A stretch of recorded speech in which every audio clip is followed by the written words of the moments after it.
क्या आप जानते हैं, जब हम किसी की निंदा करते हैं तो जहर सबसे पहले हमें ही नुकसान पहुंचाता है। निंदा की आग में जलकर इंसान खुद ही राख हो जाता है। भगवान बुद्ध ने कहा था, जो दूसरों की बुराई करता है वह अपनी अच्छाई खो देता है।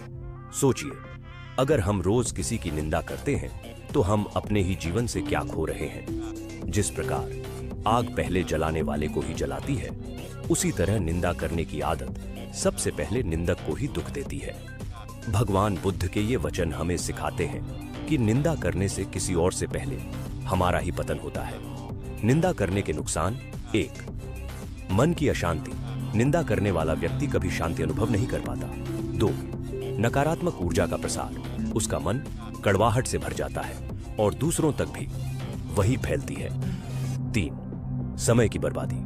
निंदा में समय लगाने से इंसान अपने लक्ष्य से भटक जाता है। 4. संबंधों में दरार। मित्रता और रिश्ते टूटने लगते हैं। 5. सम्मान की हानि। धीरे धीरे समाज में व्यक्ति की छवि गिर जाती है। 6. ईर्ष्या की जड़। निंदा करने से ईर्ष्या और द्वेष और गहराते हैं। 7. सकारात्मक सोच खत्म होना। इंसान दूसरों की अच्छाई देख ही नहीं पाता। 8. स्वयं की प्रगति रुक जाना। निंदा में उलझा इंसान कभी आगे नहीं बढ़ पाता। 9. कर्म फल का बोझ। बुद्ध कहते हैं, निंदा से उत्पन्न कटु वचन भविष्य में दुख का कारण बनते हैं। 10.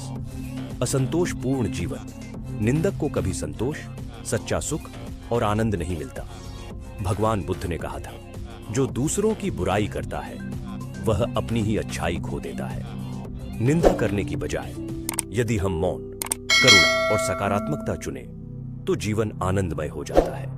बुद्धम शरणम गच्छामि।